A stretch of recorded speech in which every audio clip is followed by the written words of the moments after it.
Greetings, greetings. I am live. Greetings, family. June Allen here.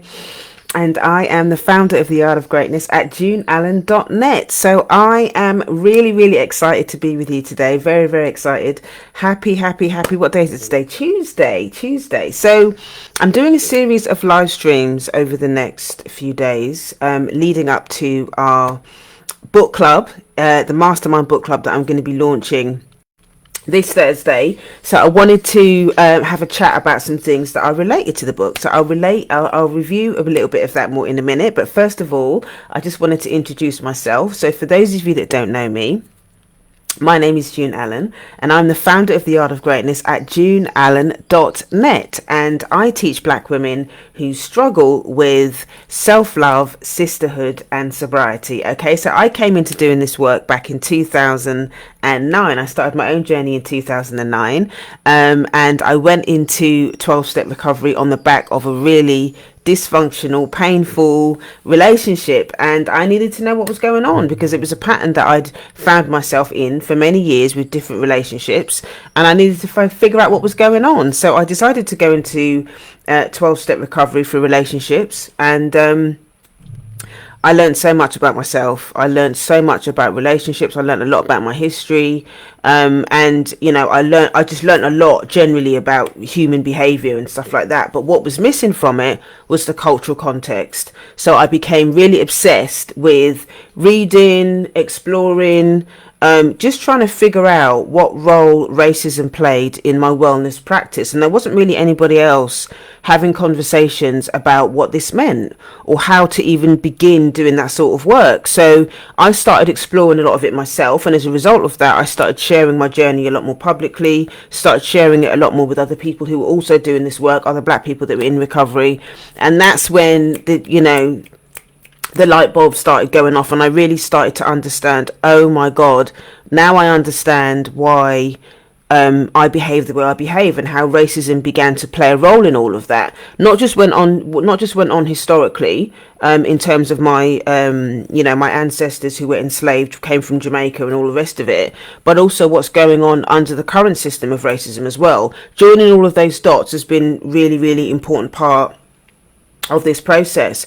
And so in training to become a therapist as well, I've only got 1 year left and then I'm fully qualified. I can't wait. But in training to become a therapist as well, it helped me to unpack a lot of stuff and really understand. And as I've learned, as I've empowered myself, as I've healed, I've been very transparent about sharing my process and sharing my journey with all of you as well on the internet. So that's basically a little bit about me, a little bit of my journey if you don't know anything about what I do. So today's topic is all about, I'm going to be sharing 10 things that wounded daughters have struggled to learn from their mothers. And this is going to be part one. Now, I found there's 10 things that I put together, but I'm going to do part one today, part one tomorrow. All right, so today I'm going to be sharing 5 of those things that wounded daughters struggle to learn from their mothers. Okay, so but before I really get into that, I just want to share a little bit more about the book club that's going to be launching on Thursday. So a little bit of housekeeping. So I currently run a mastermind for Black women. Hello, thanks for joining. I currently run a mastermind for Black women, which I absolutely love doing.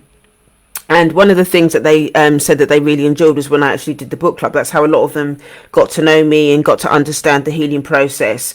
And so they decided they were saying, oh, can you do another book or whatever, which I was very happy to kind of relaunch.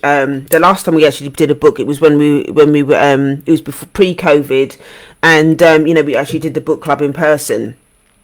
It was the last time we did it. So this time, obviously with the mastermind is now online. So I'm going to be doing the book club online. And the book they chose was this one. Okay. What Mama Couldn't Tell Us About Love. Okay. So I've started to read it already just so I could get a gist, an understanding of what the book is about, and understanding, and it is really good. So basically it's all about understanding the mother wound. Okay, understanding the mother wound, but it's written from the perspective of being a Black woman, which is right up my street. You know, for those of you that don't, you know, that know my journey, you know, I've had mother wound issues. I've been quite transparent about having mother wound issues. So this book is really, really great. So you'll have the opportunity not only to read this book. It's not my book. The book club that I run is not just like any other book club. You don't just read the text and then go home. You know, we read the text. I give you an opportunity. There's the spaces. You know, you can actually share what comes up for you as well. Hi Leah, thanks for joining. You can actually share what you've learned from reading the chapter. We read the chapter live as well in the book, sorry, in the session. So you know, even if you haven't got a copy of the book or whatever, you can still join. If you're waiting for it to come in the post or whatever, you can still join. If you're interested in joining the book club, actually, if you click the link in the bio, it'll go to heal.juneallen.net. That's heal.juneallen.net. That's heal.juneallen.net. All of the details about the book club, where you can buy the book, when it starts, all the rest of it is all there. Okay, so the book club actually does begin on this Thursday, the 1st of July, and it's going to be on Thursday evenings from 8 p.m. London time, and it's for 90 minutes. Okay, so you'll have an opportunity to read the book live. And then we have sharing time, and then if there's any other resources or whatever, you know, that I can share that's in the mastermind, you know, I'll share all of that. But it's a really great book. The two women, it's written by two women. One of them is I think one of them is definitely a therapist. And so yeah, it's really interesting how they kind of knit the whole thing together around the mother wound and how racism kind of plays a role in all of that. So that's going to be really great. So if you're interested in joining the mastermind, the book club actually launches as part of the mastermind this Thursday, so click the link in the bio and join there. So that's the housekeeping for today. Okay, so now we'll get into the content for today. So for those of you that have just joined, my name is June Allen and I'm the founder of the Art of Greatness at juneallen.net. So today's topic is all about 10 things wounded daughters struggle to learn from their mothers. But today I'm going to be sharing 5 of them. The other 5 I'm going to be sharing tomorrow. Okay, so the first thing, okay, that is really difficult for wounded daughters to learn from black mothers is how to be soft. Okay, how to be soft. Now, obviously, with, you know, if you were raised in a home, particularly, obviously if you're a wounded daughter, there's obviously been stuff going on, you know, around your relationship with your mother. But if you were also raised in a home where you weren't allowed to express your feelings, or even if, you know, if you were raised in a home that was violent, you know, a lot of us tend to see, you know, being hit and stuff like that when we were young, when we were growing up, as kind of like a normal part of you know, of black life. And, you know, I'm here to kind of let you know that's abusive. You know, it is abusive, and it's, you know, I was raised in that way, and it had a huge impact excuse me, it had a huge impact on my ability to be soft as a mum. And this is something that I found quite painful initially when I became a parent, because I didn't understand what that meant. But what happens when you're raised in an environment where you're used to be hit or whatever from your mum, is that being vulnerable and being soft becomes something that feels unsafe. Okay, when you were raised in an environment where you had a parent that was strict, or maybe your mum was strict, or she was overcritical, or, you know, she felt that hitting you was part of discipline, or whatever it is, it becomes unsafe to be vulnerable. And so when we're raised with that, it almost becomes part of, you know, it becomes part of who we are. We don't know any different. So then it becomes difficult for us to be soft with our children. It becomes difficult for us to be soft with our friends. It becomes difficult for us to be soft in our relationships, because we don't know any different. Okay, we don't know any different. And so that's basically how we are.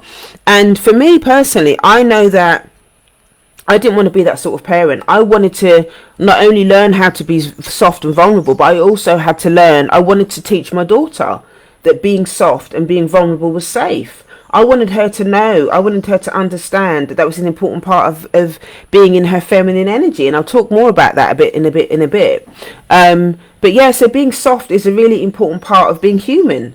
Being able to be compassionate, being able to be gentle, being able to be tender. These are all part of the conversation around being soft. And if you're not used to being soft, if you were raised in an environment that was hard, that was almost like survival, it's going to be very difficult to be able to do that. So, you know, the work that I've done around the mother wound, the work that I've done in therapy, the work that I've done in recovery and the work that I now do with the ladies in my mastermind, a lot of them have got mother wounds, and the work that I do with them is really about connecting and understanding why they feel the way they do. And this is the work that we're going to be doing again as part of this book club as well. It's being able to understand your feelings and being able to join the dots between, why you feel a certain type of way and why certain things feel difficult, or why you feel disconnected from that part of yourself. Okay, so being soft is a really, really important part. And now, I feel it feels really nice to be able to feel connected to my humanity, to feel connected to being compassionate, to understand that it's okay for me to be soft with my daughter. And that feels really, really nice, because now she has a different experience. I've already broken that pattern. And that feels really good to be able to do that. And that's an important part of this work. It's not just changing things that are going to help me to feel better about myself in my lifetime, but it's also about passing that baton on to our children, passing it on to your daughters, passing it on to your friends or whoever, and changing that pattern of that we have to be hard all the time, because ultimately that's not really who we are in terms of women. We have to be able to connect to our feminine energy, so that's really, really important. So that's what basically number 2 is. We struggle to connect to our femininity, and this comes from a place of being in survival mode all the time, being constantly grinding, being constantly in survival mode, constantly overworking, constantly hustling, constantly doing is very masculine energy. Okay, this is very masculine energy, and so it becomes difficult for us to be able to step into our feminine energy around being soft and being gentle and all the rest of it if we're constantly doing all the time. Okay, so being feminine, just think for a minute how you feel about your femininity. I know before I started doing this work, particularly around the racial stuff, that I really struggled to connect with my femininity. Actually, being feminine for me felt unsafe. Because, there was so much abuse that I'd suffered on so many levels in relationships, growing up, all that kind of stuff. For me, being feminine felt unsafe. Being feminine I just felt too vulnerable to show that part of myself. And, there were times when, if I got dressed up and I felt really feminine and I went outside, I couldn't handle the attention that I got from people. I couldn't handle the attention that I got from men, because I felt unsafe, because I felt it felt really painful for me to be feminine, because there were things that happened to me in my past that were directly related to me being a woman, where I was abused. I've been in relationships that were abusive. I've been in situations where I've experienced different types of abuse and on a sexual level, and so it disconnected me from who I am as a woman. And I suppose I blamed myself that being a woman, being a black woman, meant that it was okay for other people to treat me that way. And so I didn't have a good relationship with my femininity because of the abuse that I suffered. And also, I saw my mum struggle. And so the message that I got was, being a black woman is all about struggling. Being a black woman is all about overworking. Being a black woman is all about suffering. And so because I didn't see it, I just didn't have a good relationship with it. I didn't have a good relationship with my own femininity, because I didn't see my mum, or I didn't see, the other women that I saw in the community. I didn't see them really thriving and really celebrating who they are as women, as black women. And so it was, I internalized that. And so I felt a lot of shame about being a woman. I felt a lot of pain about being a woman, because I was like, well, when I grow up, that's my lot. Seeing everybody else do behave that way and struggle with whatever they're going through, that was my lot. And so there was, I didn't want to grow up. I remember being a teen and not wanting to grow up, because I just thought, this is not what I want my life to be. And this is one of the reasons why I work so hard in terms of, when it comes to my wellness and when it comes to my therapy and all the rest of it. And training as a therapist as well, because I want to be able to do the work. I don't just want to teach it, but I want to be it. It's no point in me teaching all of this stuff if I'm not actually practicing this as well. Hi, Marie. Thanks for joining. If I'm not doing the work myself, it's going to be very, very difficult for me to actually teach it to others. And so, I'm very, very mindful of not just not just regurgitating the stuff that I've learned, but actually teaching from experience. And the ladies in the mastermind will actually, will testament to that, I'm very much in practice in what I preach, because I do talk from experience of how important it is to be able to do it. And I'm very transparent in saying, well, this is the stuff that I still struggle with. I still struggle with, being feminine and stuff like that sometimes as well. But now I understand where it comes from. I understand how I feel around my femininity, where it comes from. I understand how racism has played a role, in when you think about how black women are portrayed in the media and stuff like that. Either we're hypersexed, or, we can be mammies or mules, and so femininity is something that isn't really celebrated in the media. And so I have to be really, number one, I have to understand this is how white supremacy plays out in the media. This is how it plays out. This is how it wants us to believe and who we are.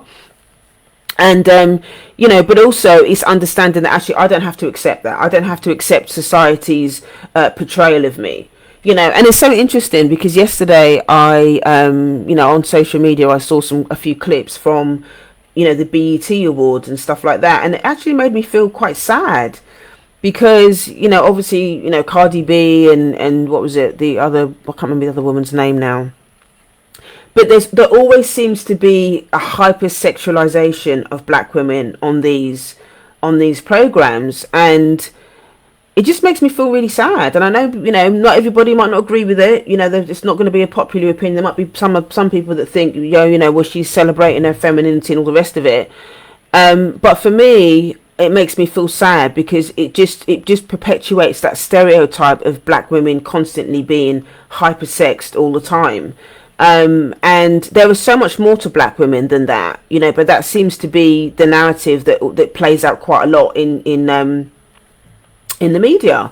And so so I think being connected to feminine, being connected to our beauty, being connected to who we are in our softness, in our vulnerability, where it's in a way that feels safe, I think is an important part of changing that narrative. So as part of the book club, as part of the tools and stuff that I share to accompany what we're learning and reading in the book club, these are all going to be things that are going to show you different ways how you can begin to celebrate your femininity in a way that feels really, really safe. Okay, so that's number 2. Okay, being feminine. The third way, that wounded daughters struggle to learn from their mothers is how to ask for help.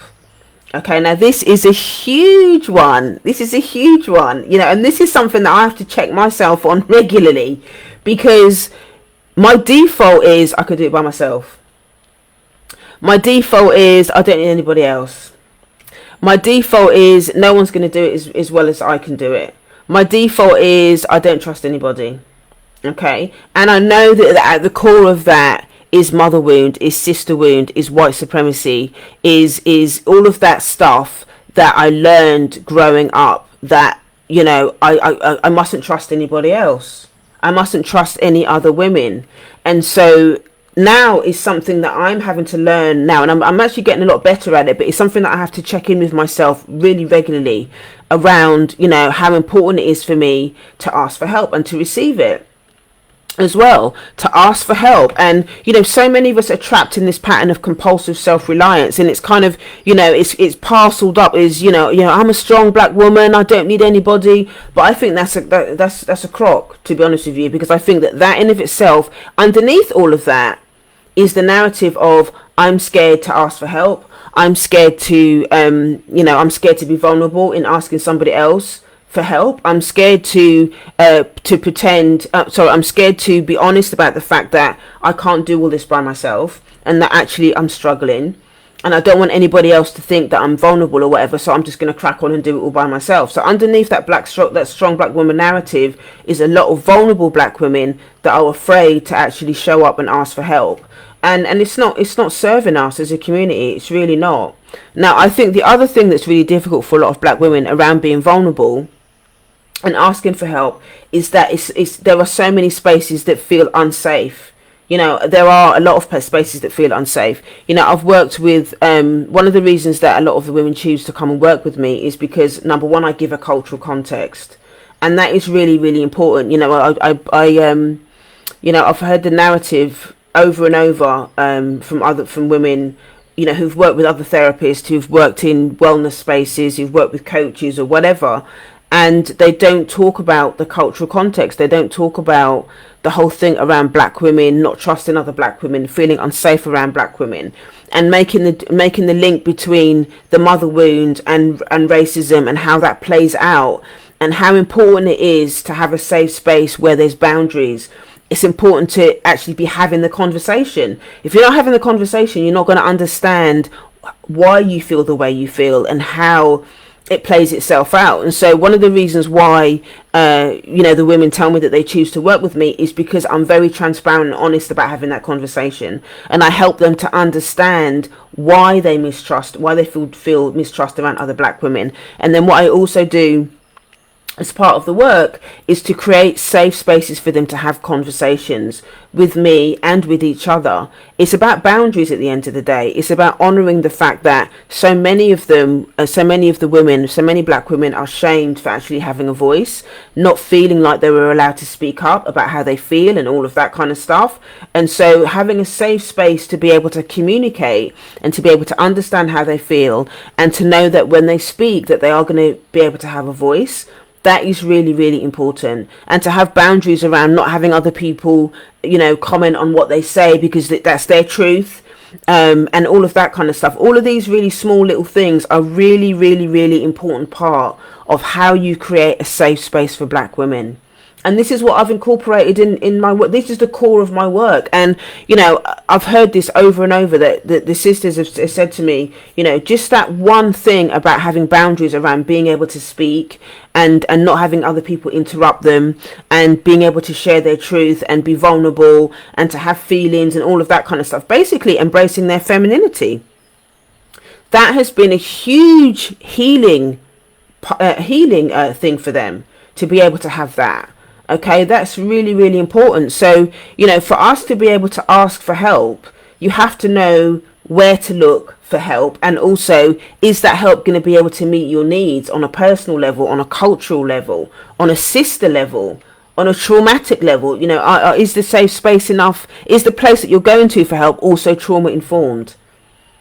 Okay, this is another reason why why women choose to work with me as well, because I incorporate all of that as well. I understand trauma.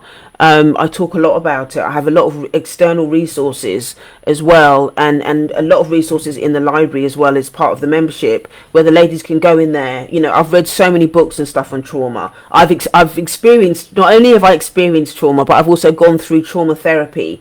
And as training as a therapist, I've read, I'm also reading a lot of books on trauma, and I'm constantly upgrading and educating myself on trauma, so that I can bring that information and bring those resources to as part of my teaching, because that's an important part. You can't talk about black women, racism, mother wound, all of that kind of stuff without talking about trauma, without talking about the impact of it and how that relates to racism and all of that. All of those conversations have to be incorporated in the conversation.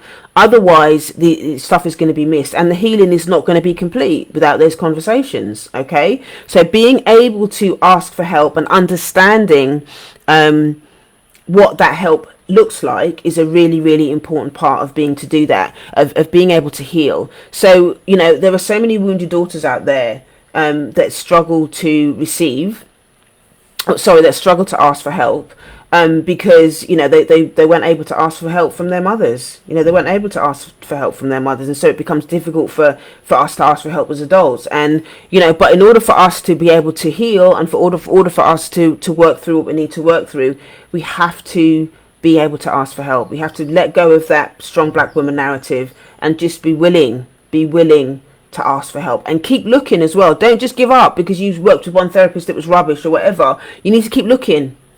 Okay, even if I'm not the right person for you, there are other therapists out there that may be suited to you. Okay, so I'm saying this not just, if it might be that I'm not for everybody. I accept that I might not be for everybody. Some people might not want to do the racial work because they're not ready or whatever.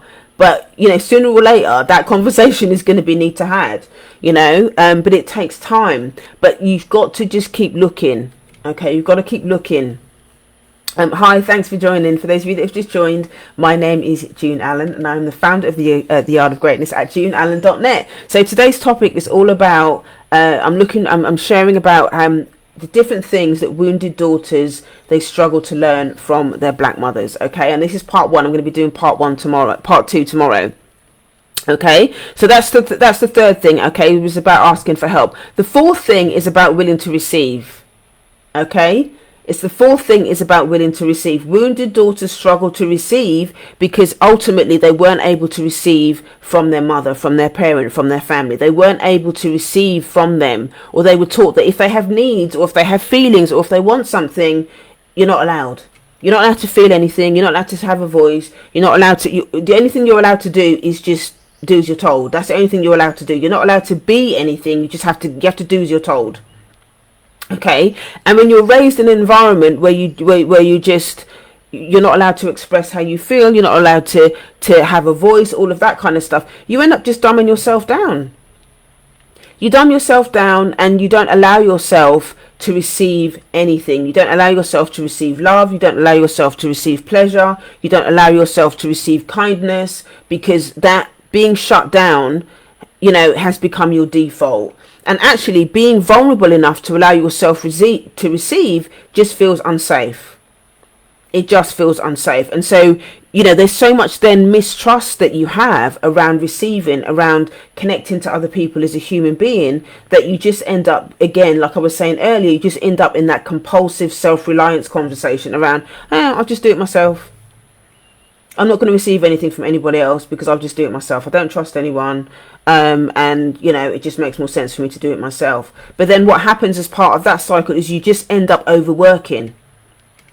You end up overworking, you end up doing too much, you end up exhausted, you end up in your masculine energy, and this cycle of being in your masculine energy because of the survival and the overworking and all the rest of it means that it's difficult for you to be soft, and it's difficult for you to be tender. And these are all important part of being what it means to be a black woman. This is part of your humanity.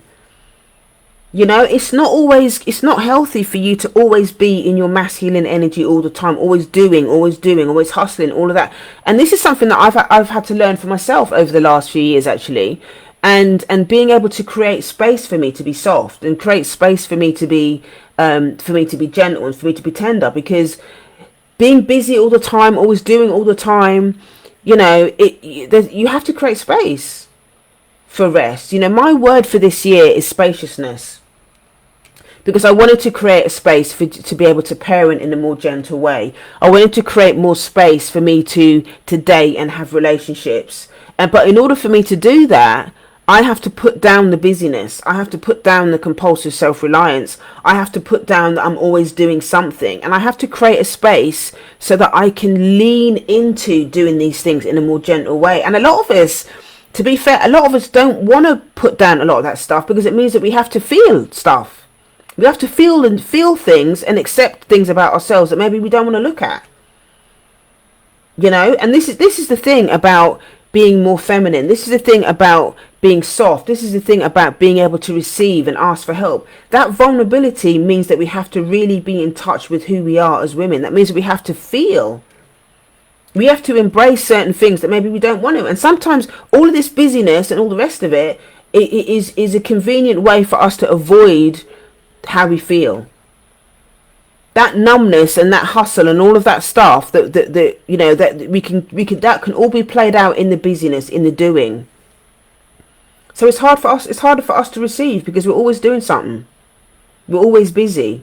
But in order for us to really start to embrace the things and learn the things that our mothers were not able to teach us because of their own stuff, we have to do things differently. We have to be willing to do things differently. And this is number 5, okay? This is about rest. Now, rest is not just about sleep. Rest is also about pausing. Rest is also about going out in nature. Rest is also about, reflection time. Rest is also about meditation. Rest is also about having days where you just don't do any healing work. You know, this is something that I've just introduced in the mastermind, actually, where, you know, I want to introduce a more of a feminine way, a more feminine approach to how the mastermind is run. And so I'm not just going to keep going, keep teaching, keep hustling, keep, you know, putting out content and all of that kind of stuff all the time throughout the whole of the month. Now, for the last week of the month, the ladies and myself have an opportunity to just reflect on what's happening. Reflect on the topic, the whatever we've talked about throughout the month. Just reflect on those things. How are you feeling about whatever it is that we've spoken about, the theme of the month? How does this apply to your life now? How are you feeling in your body? How does it show up in your body? Am I really creating space just to think and to feel and reflect and daydream? And go outside and think about what my wellness goals are. Not goals from a masculine perspective. You're like, yeah, get your goals done. It's not that. It's just giving yourself permission to think about, okay, well, how have I done this month? How have I done this month with my self-care? How have I done this month with my sleep? Have I felt connected to my child, to my children? Have I felt connected to my body? Have I felt connected to my day? Have I felt connected to my relationship? Okay, these are all things that are more coming from a more feminine, you know, that inner mother, that inner maternal part of us. You know, this is something that I teach quite a lot in the mastermind as well, about how to ignite your inner mother so that you can begin to take care of yourself in a more feminine way. You can begin to nurture and really listen to your body, really listen to your feelings, and honor those parts of yourself, so that you can then, once you begin to take better care of yourself, then you can begin to, you know, take care of your children, your partner, whatever it is, you know, what other relationships you have, your sister friends and all of that. That's going to have an impact on those relationships the more you are willing to take care of yourself. So if you're a wounded daughter that's been struggling, okay, with the relationship with your mum for whatever reason, because of, you know, for whatever reason, whatever happened in your childhood, it might be current stuff, whatever it is, just know that there is stuff that you can do. Okay, that there is stuff that you can do, and that you don't have to suffer in silence, and most importantly, that you're not alone. Okay, that you're not alone. For those of you that have recently just joined, I'm launching the book club on Thursday. Okay, and this is the book we're going to be doing. It's What Mama Couldn't Tell Us About Love, and it's all about understanding the cultural context within Black women and relationships. Okay, so that's going to be launching on this Thursday evening, the 1st of July, and we kick off at 8 p.m. London time. So if you're interested in joining the book club, please click the link in the bio. Go to heal.juneallen.net. That's heal.juneallen.net. That's heal.juneallen.net. Okay, if you've got any questions or anything about the book club or anything else that I've shared today, please, you can send me a direct message. You can drop it below if you feel comfortable. If not, you can just send me a DM. But there's lots and lots of information on the website.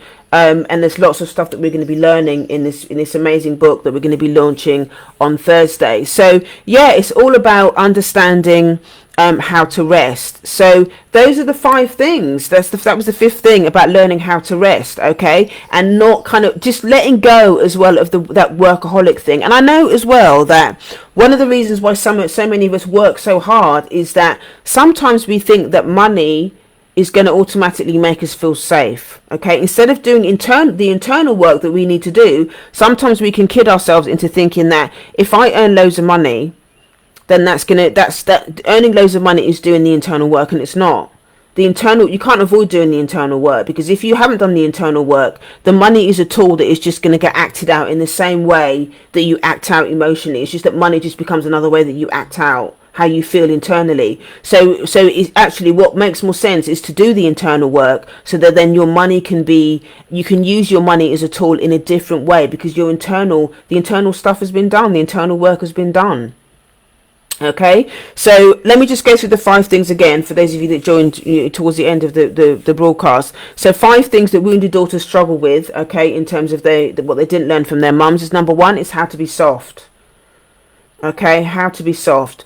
You know, if you were raised in a home that was difficult, that was abusive or whatever, it's going to be very difficult for you to be soft, because being vulnerable and being soft was not safe.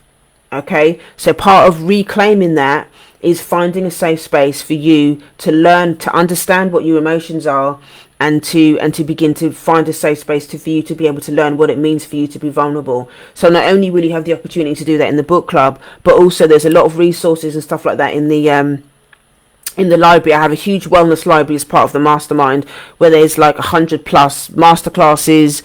There's courses in there, there's journal prompts and all of that. As part of the book club as well, there are going to be journal prompts that come with each chapter as well. And obviously if there's any live streams or whatever that's not public that I think are going to be helpful, then there's going to be, obviously I can point you in the direction of that. But there's a huge category in the library that's specifically around, mother and father wounds. So there's loads of information in there about that as well. So that's number one, being soft. Number two is how to be feminine. Okay, how to be feminine. When we're in survival mode, we just overwork all the time. We're constantly in that masculine energy, which doesn't serve us. It's exhausting. It's not healthy for us to always be in our masculine energy, and it prevents us from being soft and being able to connect to others and to be compassionate and to be soft and to be all of those really soft and feminine things. It's hard for us to really step into those things when we're constantly in our masculine energy of doing. Okay, so that's number two. Number three is asking for help. Okay, a lot of us are trapped in that strong black woman stuff, and it's compulsive. That compulsive self-reliance is what we think is going to keep us safe. But you know what, again, it's another way that we're overworking. And we're exhausting ourselves with all of this stuff. So asking for help is really, really important. Number four is how to receive. Okay, not only do we have to learn to ask for help, but we have to learn to receive it. Sometimes when we receive stuff that we want to go and sabotage it. We want to go and sabotage it because we're so used to suffering. We're used to pain. We're used to, we think that this particular thing we're going to lose it anyway. So let me just sabotage it and get it over with, and I can just go back to my suffering. It doesn't have to be that way. It doesn't have to be that way. An important part of this work is learning to receive love, receive help, receive tenderness, receive kindness from other people, and just allowing yourself to hold it. Not gripping onto it for dear life because you're afraid you're not going to get any more. Just accepting it and receiving it and going, actually, yes, I deserve this. And it's okay. I deserve this. I'm worthy. Okay, I'm worthy of this. Okay, so that's number four about receiving. And number five is how to rest. Okay, you are still enough if you're not hustling every single 24 hours a day. You're still enough.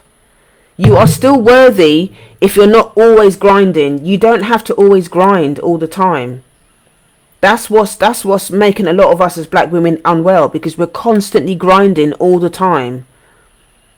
And all of this grinding that we're doing, like I said before, it's about avoiding.